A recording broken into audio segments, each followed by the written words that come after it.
What are other practical tips you could give our audience around embedding movement into busy work schedules? Reducing your sitting time could be simple things like walking meetings. We are said to be much more creative when we're on the move. There's good evidence for that.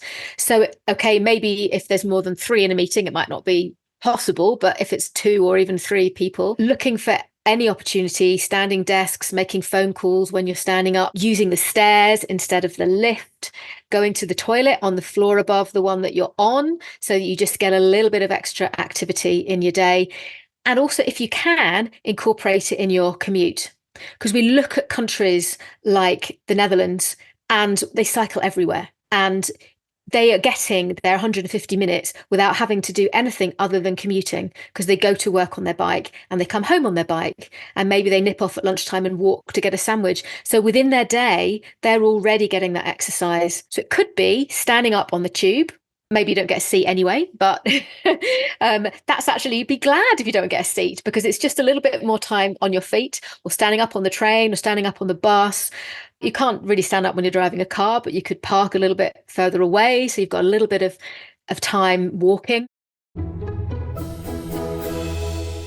Welcome back to the Charlene Giselle Show. Today, I am thrilled to have Dr. Juliet McGrattan with us today to talk about running, female health, and empowerment through fitness. Dr. Juliet McGrattan, welcome to the show. Thank you so much. I'm really excited to speak to you today. Likewise. I was hoping we could start off by giving our audience a little bit of background about your extraordinary journey through running and also all your medical background, so that they get a bit more familiar with your work. Yes, I'll try and do it the shortened version. So I trained as a GP, and I spent 16 years working as a general practitioner in the NHS. And I discovered running. I started because I wanted to get fit after having three children. And I realized the power that it had to improve both physical and mental health. And once I'd experienced that for myself, I just wanted to share it with everybody. And from that, my life kind of changed and I took a different turn. And eventually I stopped working as a GP, and I now focus on using running to, help improve physical and mental well-being, particularly in women.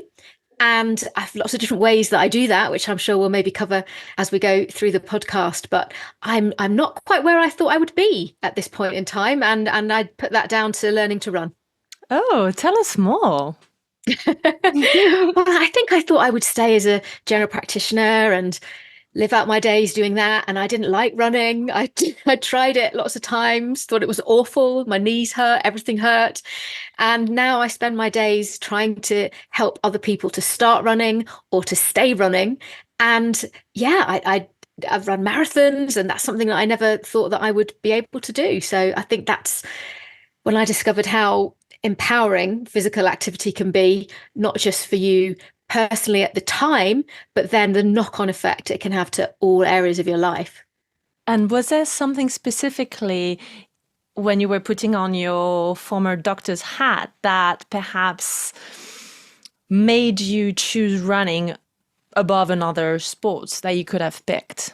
To be honest, no. The reason I chose running was because I live in the country. I live in a small village. There are no gyms, classes, anything really within an easy distance. By the time I'd driven to a gym, I could have done a workout. And I had three children. I had zero time, and I just needed something that was quick, that I could do from the door. And even if I only had 15 minutes, I could be back in the house and carry on with all my other roles. So that's really why I chose it. It was just convenience and efficiency. And I realized it is an exercise that gives you such a big bang for your buck in such a short space of time, that it fitted perfectly into my busy life. Yes, absolutely. Well, it sounds a bit like the way I discovered running. I was like, well, I have no time and I need to work out. So how can I cover more steps in less time? Oh, running. It's interesting though, actually, because I think becoming a runner actually helped me to get better at managing my time, because I wanted to run. And once I got past that awful bit when you're a beginner and you think you're going to die, and I wanted to train for things. And so, for example, for a half marathon or a marathon, and I needed to fit those runs in. So I became much better at sort of looking at the week, looking at the day, working out what could I fit in, what do I prioritize. So I actually think it helped me to get to see little windows of time and how I could use them and to be more time efficient. So that was something I wasn't expecting either. And may I ask, if it's not too personal, how quickly after having your children did you run? Perhaps you could walk us through sort of the experience of, pregnancy and then having the Yeah. baby. How much time was that? So I had three children in quite quick succession, and my daughter was almost one at the time that I decided to start running. Now, there's quite a lot. To be fair, running was the last thing on my mind just soon after I'd had her. I think some people who are runners are very keen to get back into running. Other people, it is the last thing on their mind. And I think the time is right. The time that's right is different for every woman. But there's quite a lot of evidence now. We're gaining more evidence from research that actually encouraging women to not go back too quickly is a good idea, and that you should really wait 12 weeks. But in that 12 weeks, and that's whether you've had a cesarean section or a normal delivery, in that 12 weeks, you should really be trying to prepare your body to return to high impact exercise. So making sure that you rehabilitate your pelvic floor properly and your abdominal muscles, and you start with low intensity walking before you then go back to the high intensity. And that way, it really looks after our bodies, and we're much less likely to suffer with stress incontinence, leaking urine, pelvic organ prolapse at the time, but also in later years. So that's something that we're much more aware of now. But it's tempting for some women to rush back, but for me, I wasn't really thinking about exercise until I think she was, well, maybe 6 months old, and then I was gradually getting back into it after that. And then once you became a runner, did you carry on running while you were pregnant with your other children? Were you No, a because I didn't running mom? start until I'd had three. Yeah, I didn't start until I'd had three. Yeah, yeah. I tried before, and yeah, I hadn't enjoyed it. And after three in quite quick succession, I just thought I have to do something. I'm really unfit. I didn't like my body, and I wanted to be able to keep up with them and be a good role model. And also, I just wanted to have a conversation with my friend without being interrupted. And the only way we could do that was to head off on our own into the hills or on a quiet road somewhere. And so for me, it was actually that time away and time to myself and time sometimes with a friend that was the thing that kept me going out. It certainly wasn't the actual running itself, because in those early days, it's a real challenge and it's really difficult. It was the sort of, yeah, the peace and quiet. And I think I discovered over time, although I mainly started thinking, oh, I'll get fit, lose weight, I actually realized that it was much more the mental health benefits that would be the key to this, and the key that would keep me wanting to run year after year after year. And what kind of pushback do you see most often from women, perhaps about to have a baby or just had a baby, thinking, it's too late, or am I past prime time for running? I hear that quite often. How do you feel about that? And what kind of pushback do you get from female want to be runner, but scared to be runner? Yeah, it's amazing actually how many women just automatically say, oh, I'm not a runner. Oh, I could never do that. And whether they're pregnant or not pregnant, I always say, it is never too late. It is absolutely never too late. In fact, midlife is an amazing time to start up running. Yes, there are other challenges that come up with the menopause, but they can be overcome, and it can be a really wonderful tool to help you through. And I think that's the thing about running. Although at each stage of life, whether it be periods, whether it be pregnancy, whether it be menopause, each phase of a woman's life throws up barriers that make exercise hard, but exercise can also be a really wonderful tool to help you through those different phases as well. And it's definitely, if you're listening, it's never too late. And you don't have to be a runner. What is a runner? I even women I speak to now who run loads, they still don't call themselves a runner. They sort of feel they're not justified because they're not fast enough or they're not going often enough. And I think, if you're going out there in a pair of trainers and you're putting one foot in front of the other, whether you're going at snail's pace or sprinting, you're a runner, and you should be proud of that and own that. Yes, absolutely. You put your running shoes on, you're a runner. That's it. Yeah. So perhaps if we were to put your medical hat back on, could you walk us through some of the greatest health benefit of movement and this kind of running and the impact on mental health, physical health, cardiovascular health? What would you say are the key benefits? I would say, in summary, that there isn't really anything that it doesn't really help. And I used to get that when I was sitting in my GP surgery and I was wanting to tell every patient that they came in, whatever they came in with, there was always some way that exercise or running in particular I felt could help them, whether it will be to stop the condition happening in the first place, such as those long-term conditions like type 2 diabetes, heart disease, strokes, dementia, all of those.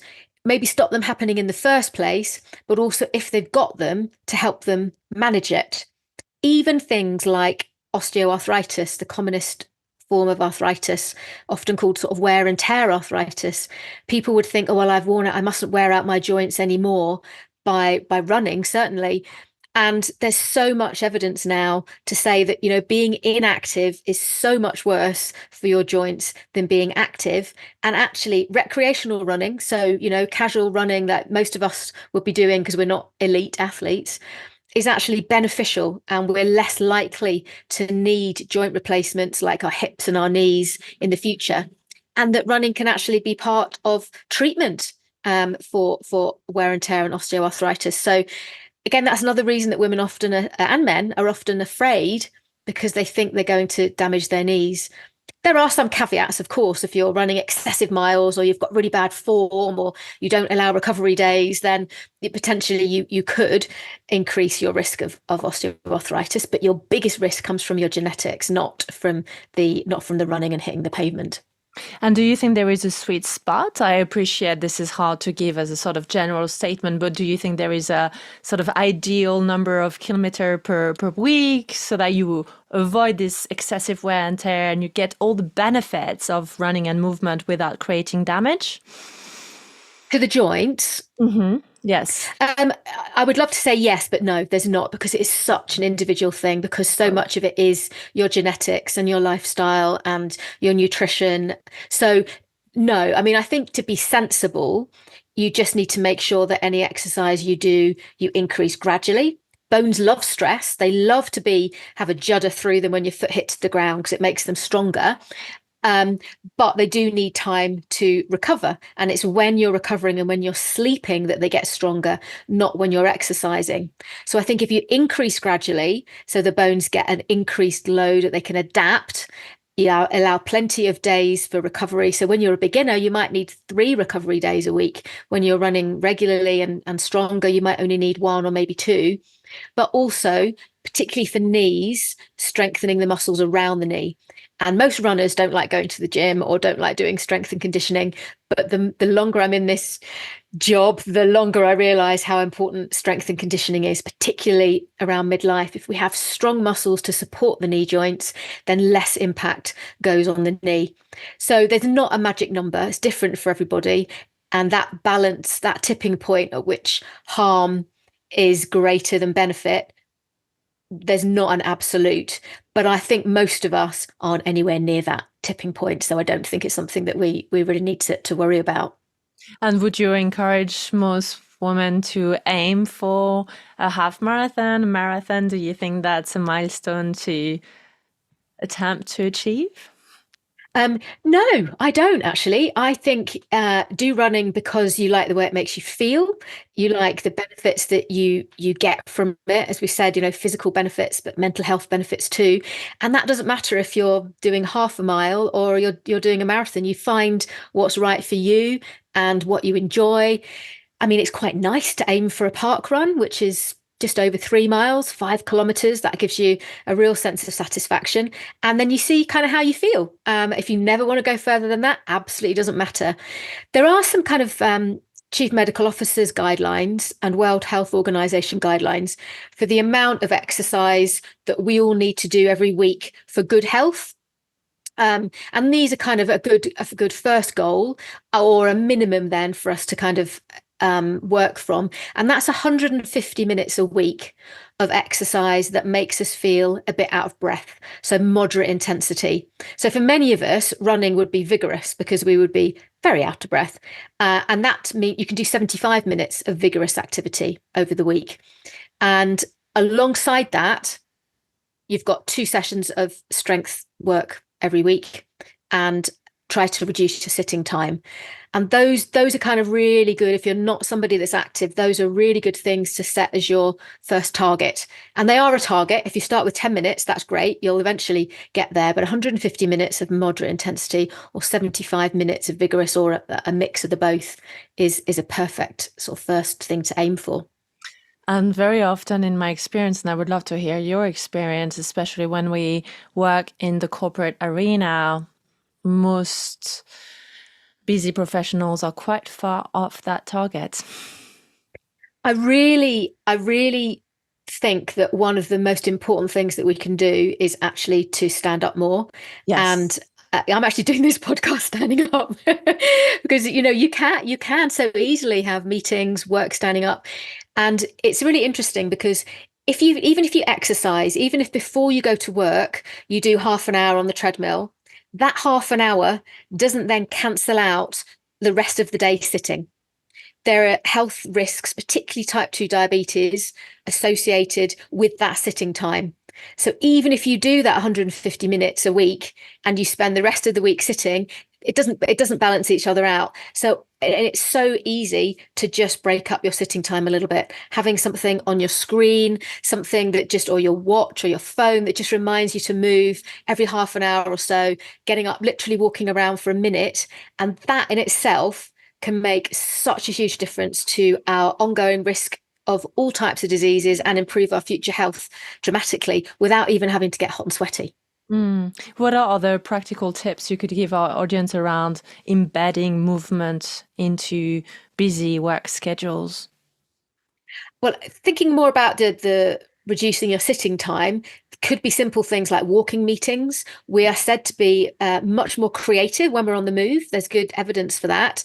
So, okay, maybe if there's more than 3 in a meeting, it might not be very possible, but if it's 2 or even 3 people, looking for any opportunity, standing desks, making phone calls when you're standing up, using the stairs instead of the lift, going to the toilet on the floor above the one that you're on, so that you just get a little bit of extra activity in your day. And also, if you can, incorporate it in your commute. Because we look at countries like the Netherlands, and they cycle everywhere. And they are getting their 150 minutes without having to do anything other than commuting, because they go to work on their bike and they come home on their bike, and maybe they nip off at lunchtime and walk to get a sandwich. So within their day, they're already getting that exercise. So it could be standing up on the tube. Maybe you don't get a seat anyway, but that's actually, you'd be glad if you don't get a seat, because it's just a little bit more time on your feet, or standing up on the train, or standing up on the bus. You can't really stand up when you're driving a car, but you could park a little bit further away, so you've got a little bit of time walking.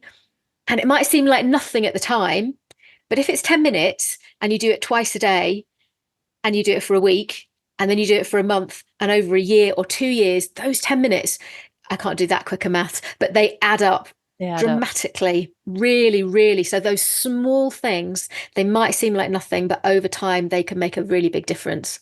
How do you feel about those magic numbers, such as walking 10,000 steps a day as a minimum, or 70,000 steps a week? Do you have any recommendation around those tracking steps, hiking steps? What can we do? Yeah. I was reading a paper about that this week, actually, and that original 10,000 steps a day didn't really come from any great evidence base. It was kind of an approximation of what might be good. And since then, there have been a lot more studies showing that actually it's not too far off, and probably to reduce our risk of dying from any cause, it's probably around 8,000. And to actually get some kind of benefit, it's probably around 2,000. So really that shows that every step does count. And I think step counting is actually quite handy, because if it's measured on a Fitbit on your wrist, or you've always got your phone in your pocket, so you're counting your steps, it just gives you some kind of idea as to how active you are, how active has your week been, and it can be something to measure and aim for. And some people are really driven by statistics, and that, having some kind of measured goal is really, really helpful. Other people, it doesn't float their boat so much, and counting the steps isn't such a motivator.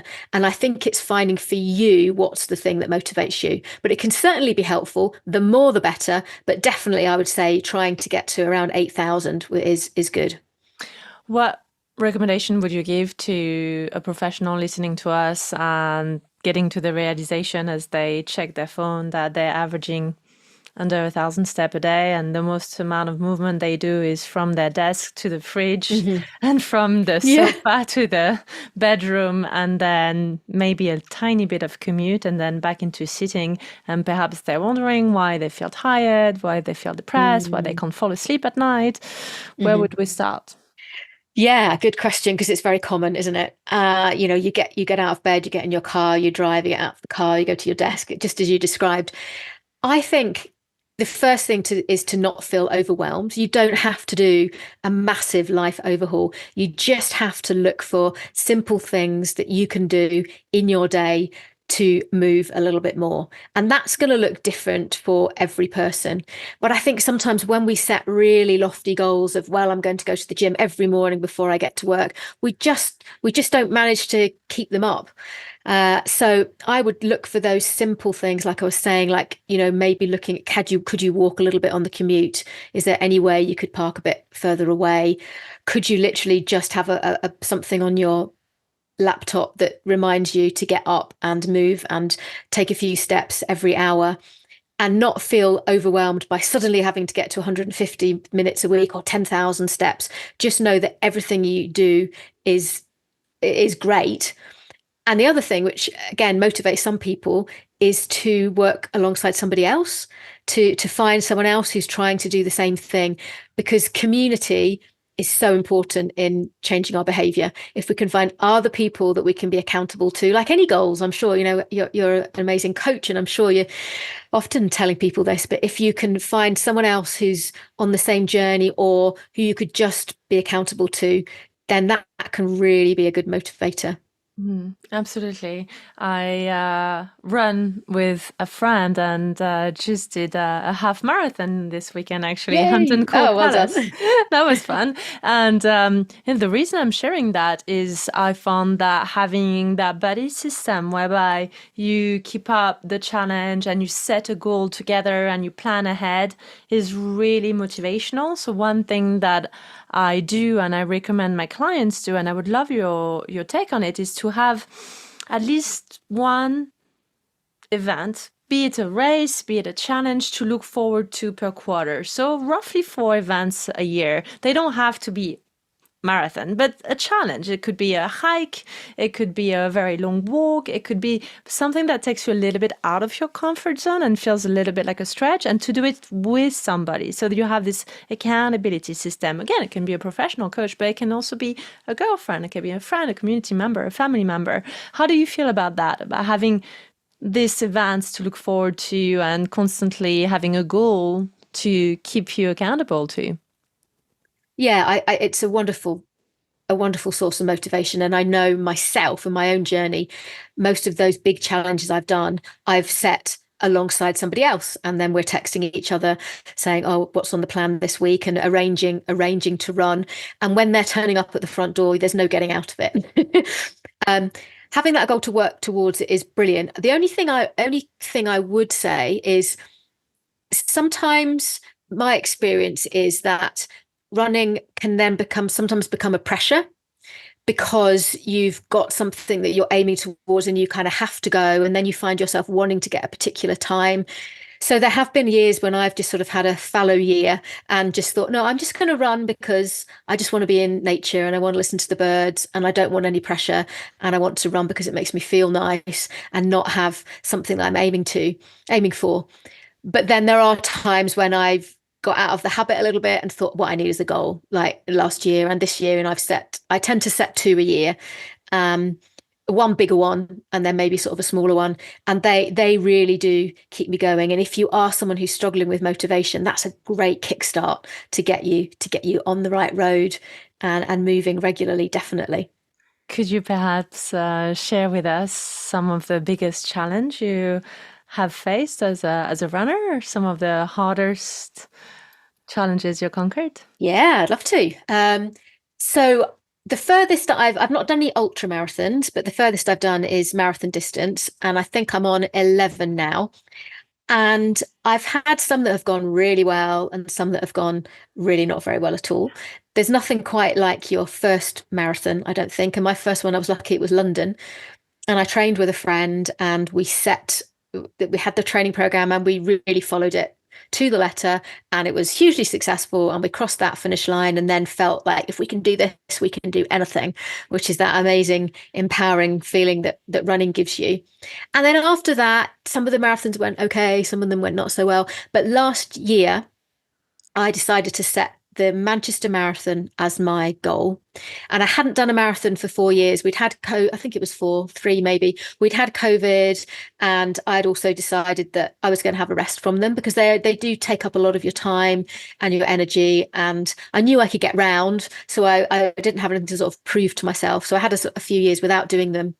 And then I hit menopause, perimenopause, started getting a lot of symptoms, saw my running kind of floundering and just disappear. My fitness seemed to be disappearing, and I thought I need a goal. I need a goal. So last year I set to do the Manchester Marathon as my goal, and it was the best thing I could have done, because through a time in life when all those barriers to running were cropping up, the way my body was changing, my energy levels, having that goal and really trying to stick to a plan, and then on the day the stars aligned. I didn't know how it was going to go, because you never know in perimenopause. Sometimes one day's great, the next day's awful, or your joints hurt, but the stars aligned and my training paid off. And I would say, although I was only a minute slower than my personal best, which I'd achieved when I was quite a lot younger. So I was really happy with that.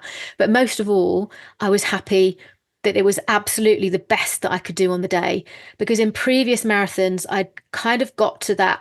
It's 26.2 miles. I'd kind of got to 22 miles and then bottled it a bit on lots of them, lost my confidence, done a bit of walking. Not that there's anything wrong with walking, but not just giving in and thinking I'm getting scared, really, and just thinking I can't go on. I need to have a break. So I was so determined that I wasn't going to let those running gremlins, I call them, and those negative voices win. And I've been practicing in my training runs and practicing sort of visualizing the finish line. And what was I going to do when those voices got really loud at 22, 23 miles? Well, how was I going to overcome it? And I did, and I was ready for them, and I was able to just shout back at them and imagine myself stamping on all these little gremlins. So I crossed that finish line, and I knew that I could not have done any better on the day. And that ultimately, that's all you can ask of yourself, isn't it? And that for me, I think, is my biggest running success, because it just felt like, yeah, I conquered my negative thoughts and not let them win. I'm so grateful you've shared that. And how much do you think that can actually translate into building overall resilience? Because one thing that I've discovered becoming a runner is that I find it makes me just overly more confident as a person, not just as a runner in general. Have you experienced the same? Yeah, massively, massively, myself personally and in other women. I run a 261 Fearless women's running group, and 261 Fearless is a global network, and it uses running to empower women in all over the world, and sometimes countries where women don't have the opportunity to run. And that is one of the ways that running can do that. Because you set yourself a challenge, you rise to the challenge, and you realize you can do much more than you thought was possible. And overcoming those moments when you want to stop, you manage to keep going, it does build a huge amount of mental resilience, and that does make you feel invincible. Not always, but does definitely empower you in all areas of your life. And I think that's one of the magic things about running, is that it is just so much about self-belief as well. Mm.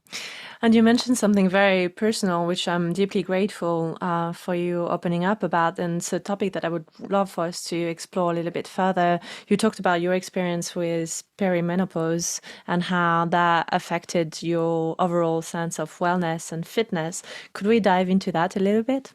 Yeah, I'd love to. It's there's not enough conversations about it, so I'm always happy to share. Sometimes overshare. No oversharing on this podcast. There is no such thing. The more, the better. Please overshare. I think that let's be, get a good idea of this to start with. Some women reach period. So maybe should I just explain what the menopause is, just in case Please, anyone's, yeah. So a woman has reached the menopause when they've not had a period for 12 months. And then they become postmenopausal. And the average age for that to happen for women in the UK is 51. But it's still normal for it to happen at 45. If it's below 45, it's an early menopause. If it's below 40, then it's a premature menopause. But for the majority of the women, it is generally around 50, 51. But when the ovaries are declining and the periods are getting erratic and reducing, the hormone levels in the body change. So we get a drop in estrogen, progesterone, and testosterone because they're made in a few places in the body, but particularly in the ovaries. So as the ovaries decline, those hormone levels decline, but they also go up and down on the way to declining all over the place. And that can give women a lot of symptoms, not just related to their reproductive system. Those hormones have receptors all over the body.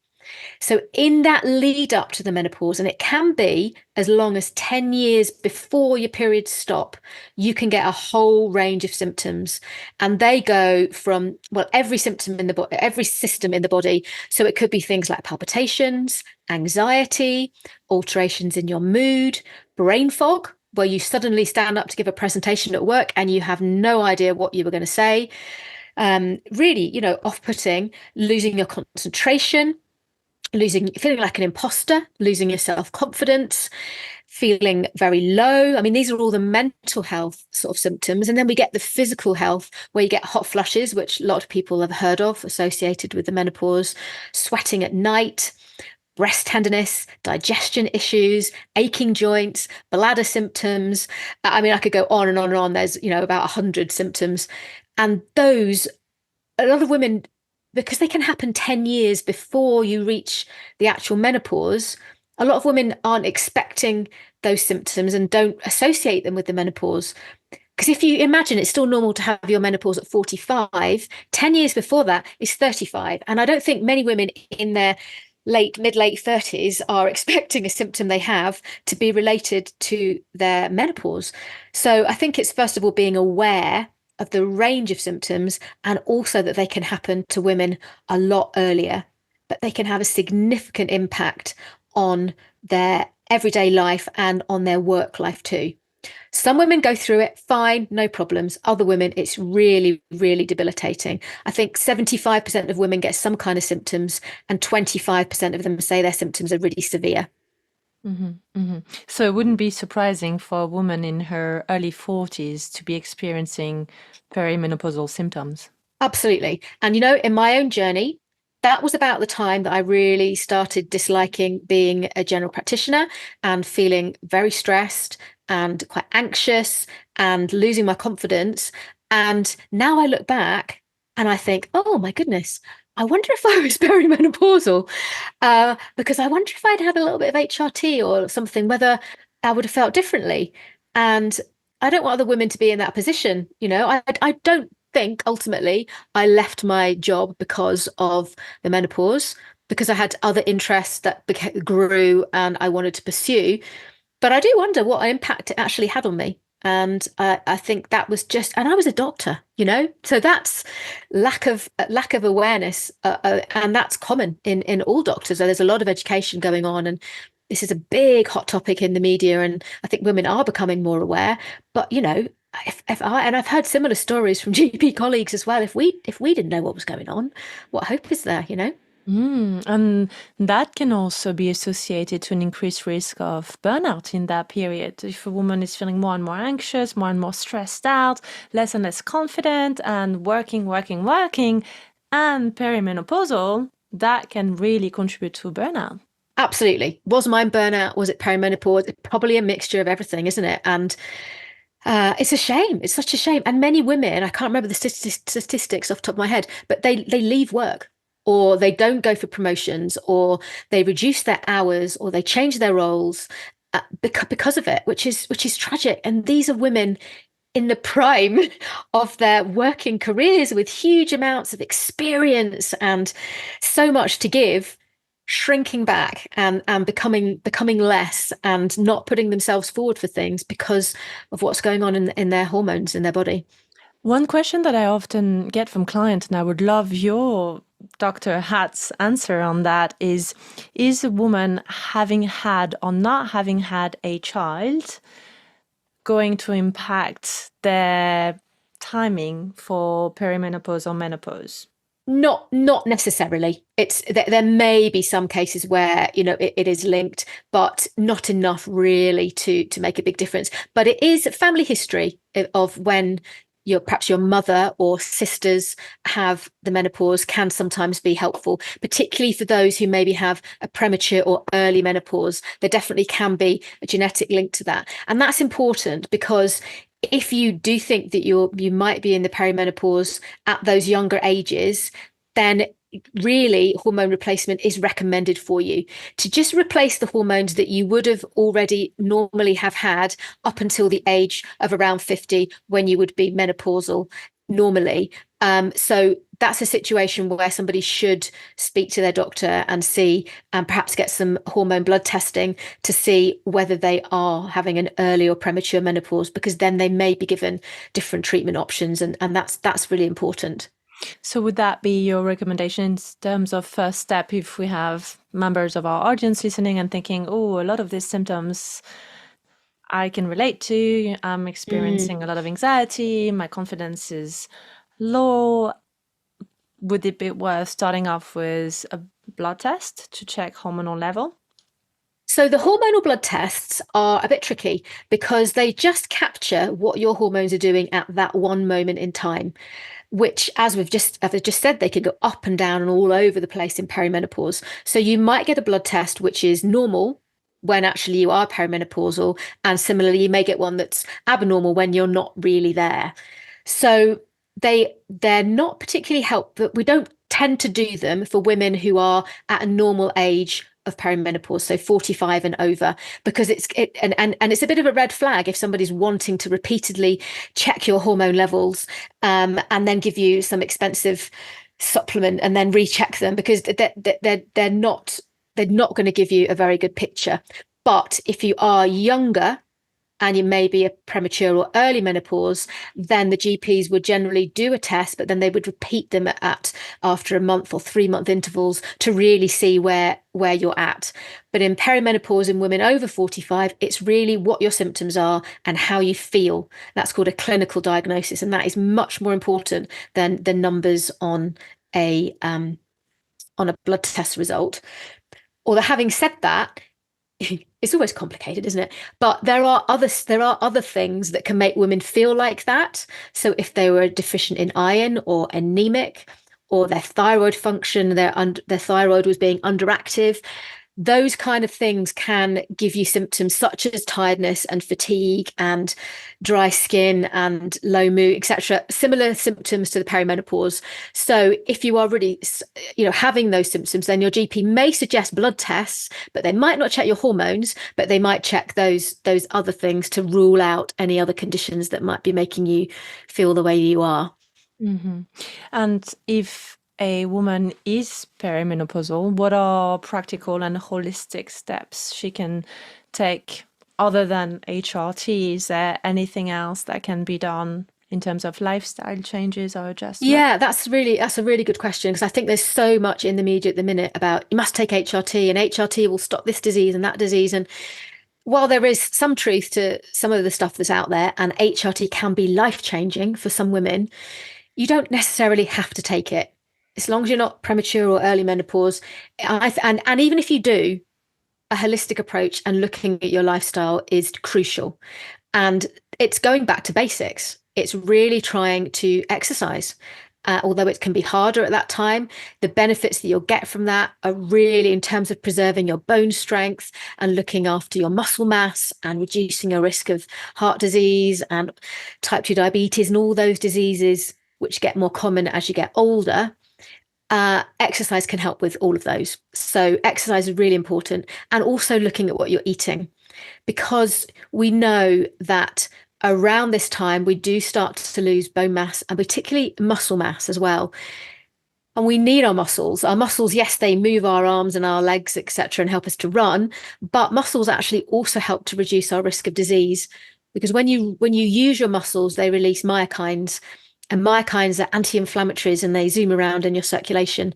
And all those major diseases that we've talked about are partly due to, or at least they're sped up by, inflammation in the body. So if we can use our muscles, then we can reduce that inflammation and reduce our risk of disease.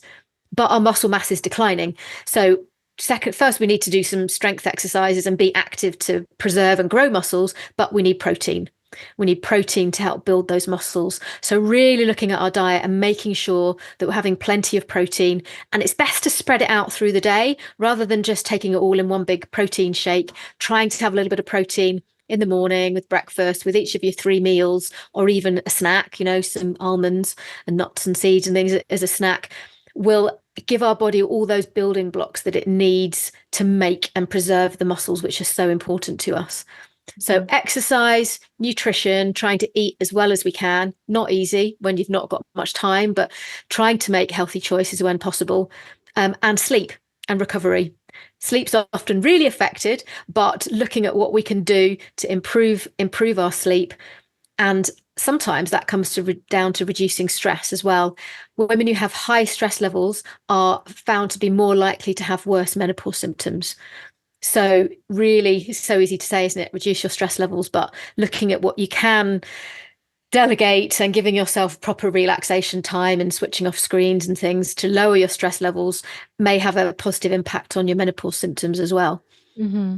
Well, very often I find that when we speak about relaxation strategy for many high achieving women that are under huge business pressure, their go-to relaxation of choice is wine and movies at night, which although might be delightful on an occasional weekend night, if it's the go-to strategy for every single night, that will take a toll. Could you tell us a little bit more about that?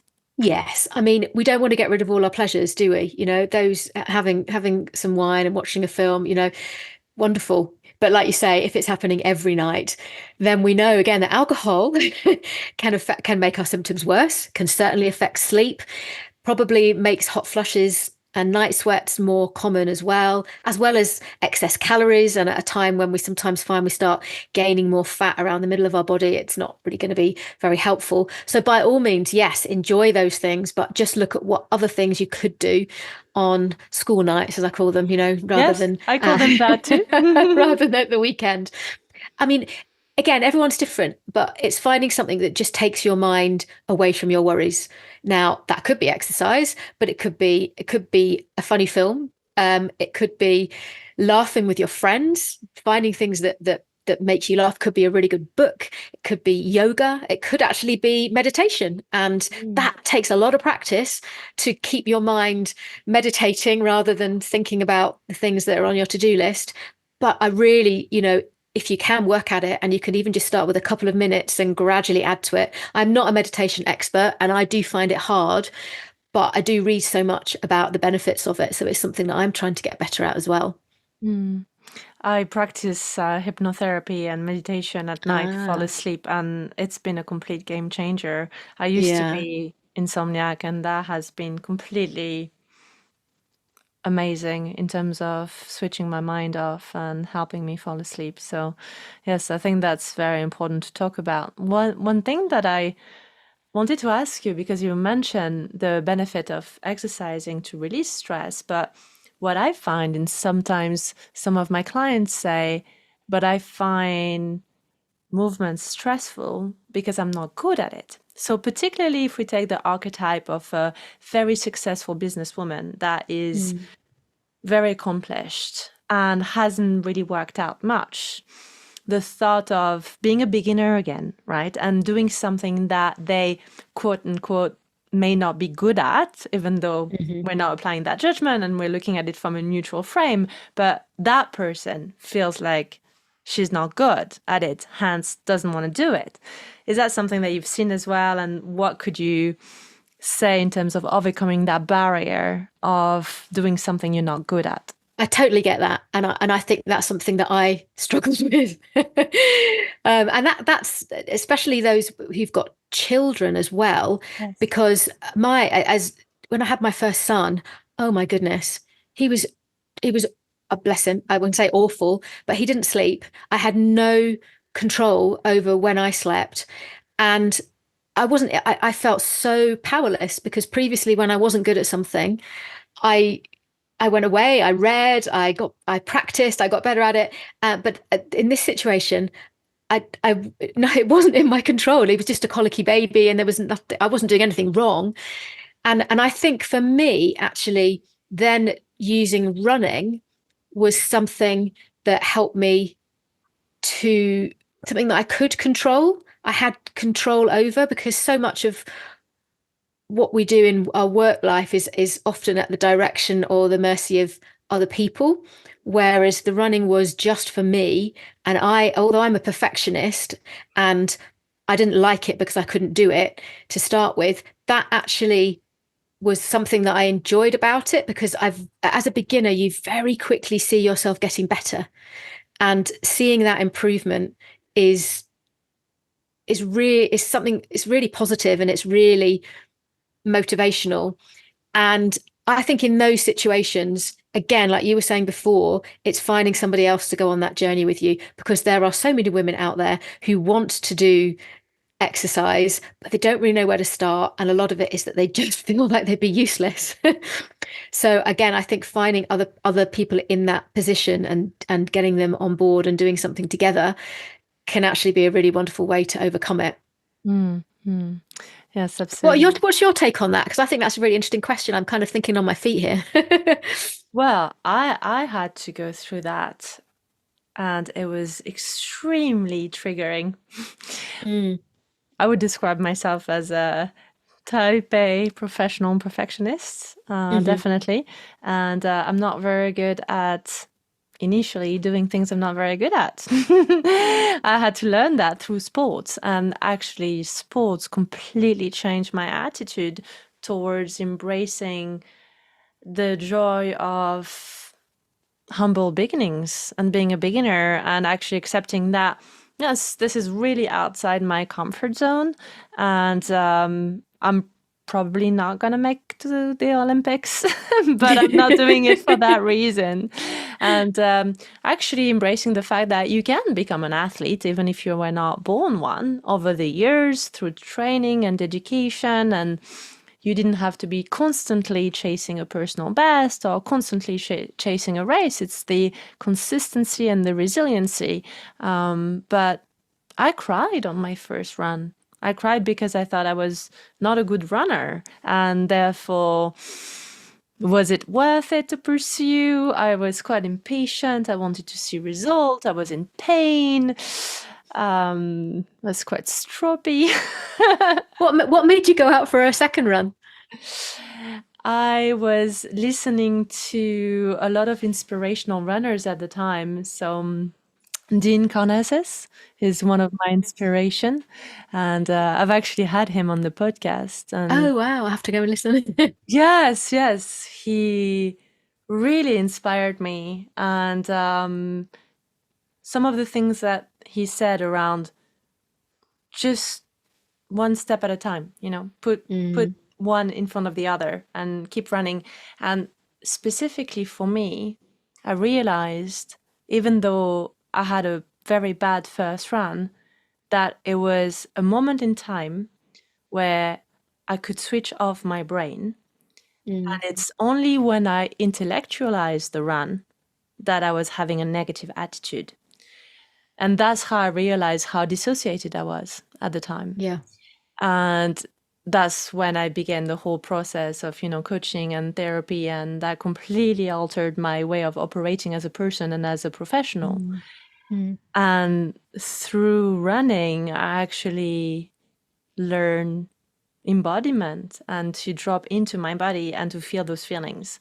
And when I stop intellectualizing everything that I do and I can feel the feelings, I actually feel joy. And just this weekend when I was doing the half marathon, of course, it comes with challenges. You experience levels of discomfort and even little moments of pain. But I had this ecstatic feeling of the high, the runner's high, right? I was really feeling that, and it was no longer an intellectual endeavor, and that's why I love running so much.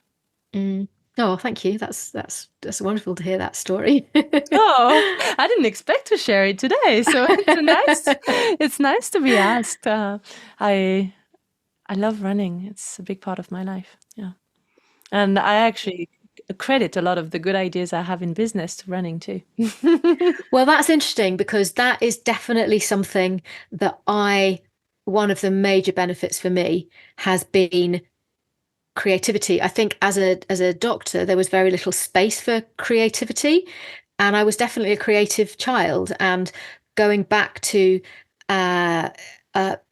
running is almost meditative when there's the thud, thud, thud of your feet, and your mind does get time to wander. And it was during those runs that I started dreaming again, and I started thinking about what if this, what if that? Why don't I write a book? I could run a marathon. And then when I started writing, because I've written a couple of books, when I started writing them, I would go out for a run before I sat to write, because I would know that thoughts would come into my head and my brain would process things, even just sort of subconsciously.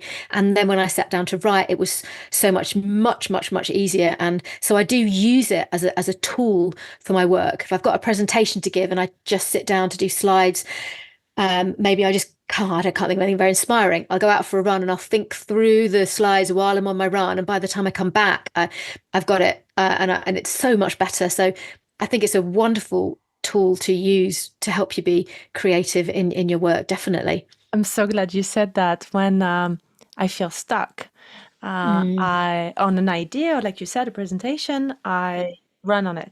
Genuinely, I just go, and I don't think about the problem of the challenge while I run. I just let running do what running does, and then I come back. Yeah, it's amazing. This is nice. I just feel like it's a superpower. Yes. Yeah, and I really think that when it comes to burnout, actually, the BDNF level can really have an impact on burnout frequency, and running can really help boost back this BDNF. So that's something that and I think from what I've learned, that particularly vigorous exercise is good physically for burnout. But I mean, obviously any type of exercise can help with the mental relaxation and things, but I've also read that vigorous physical activity can actually physically help the body to prevent and recover as well. So that's quite interesting. So if we haven't convinced our audience yet, it's like we're salespeople for running.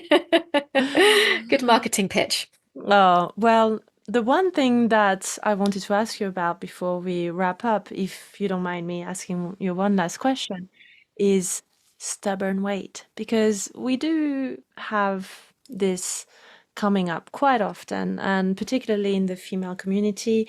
I hear a lot of clients complain or worry about this, stubborn 2 pounds perhaps. How do you feel regular movement and running or fitness in general can really help be a more holistic approach to, let's not even call it weight loss, but weight maintenance or happy weight? Yeah, I think that weight maintenance is a good phrase, because ultimately, if you want to lose weight, you really need to look at your diet, because exercise can help you maintain your weight, but it may not be the thing that will help you lose the weight. because often it makes you hungry. And you need to eat well to give you the energy to do the exercise. So I think it is very much about maintaining your weight, but I also feel that it helps you to appreciate what your body can do.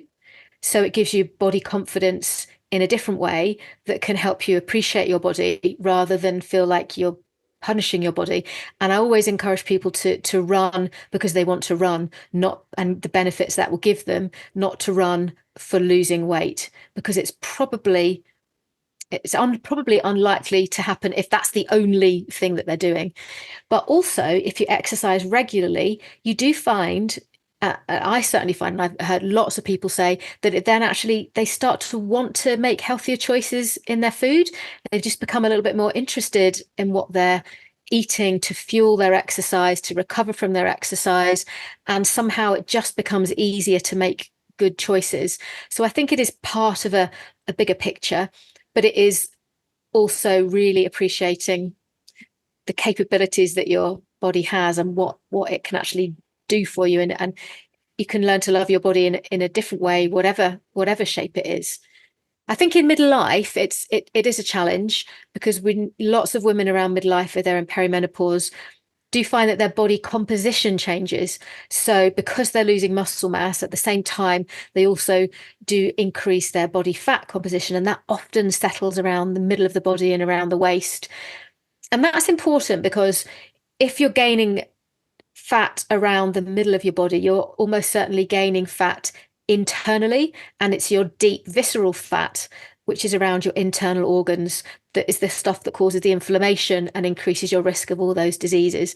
So if you notice that happening, it is important to address it for a health perspective, not necessarily for an aesthetic appearance. But one of the main things that you can do, aside from trying to make healthy choices with your food, is to gain your muscle, because we know that muscles, we're losing them, but we also know that if we have a bigger muscle bulk, we'll actually just be using up more energy every day in our day-to-day life. And we don't really know why around midlife men and women tend to gain weight, but a lot of it may be down to the fact that we are losing muscle bulk.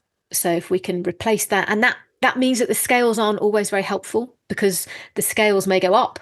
But actually, if you're exercising regularly, whatever the scales are telling you, that exercise will be making you healthier on the inside, helping to reduce that visceral fat. And that may not be reflected on the scales.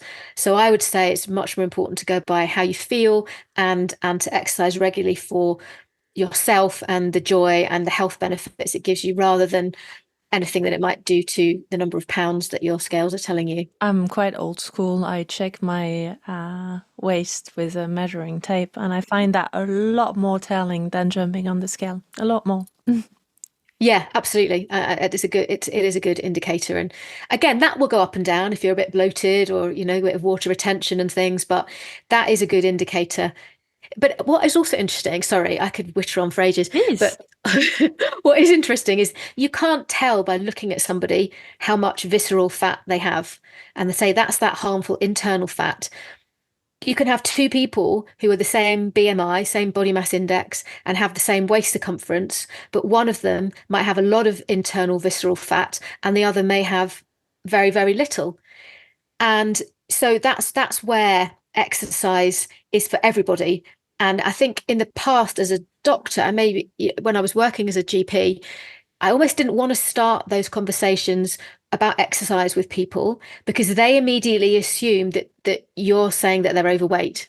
How much exercise do you do? They also think, oh, she must think I need to exercise, therefore she must think I'm overweight. But actually, we know that those health benefits that you get from exercise are not purely about weight loss. It can be independent of weight loss. So using weight loss as a marker for success in your exercise is really not a good thing to do, because that may not change, but you will be definitely healthier from the inside out, where it really matters if you're exercising regularly. What do you think about taking DEXA scan? I quite like that to check general body composition, and I find that it's a lot more telling than jumping on a scale to do it on a yearly basis or every 2 years. Is that something that you recommend in your practice?